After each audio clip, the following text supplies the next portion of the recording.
ఇంటి ఎదురుగానా మాతో గొడవ ఆడుతుంటాను. అయితే వాళ్ళు కొట్టేశాను. కాకపోతే గొడవ ఆడలేకపోతున్నాను. గొడవ ఆడడానికి రావాలా? ఏం మాట్లాడుతున్నావురా? గొడవ అడ్డం కావాలా?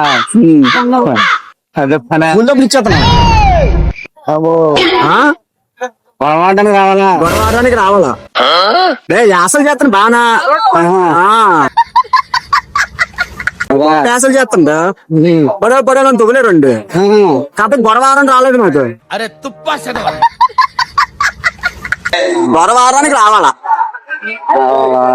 మొత్తం నువ్వు సాధారణ ఎవరు రారు. గొడవలు ఎందుకు మళ్ళీ నాకు ఓటర్ మందెత్తని మందెత్తా డబ్బులు ఎత్తా దాని గురించి కాదు. గొడవలు కాదు మన బాబు ఎత్తనే అడగచ్చు కదా.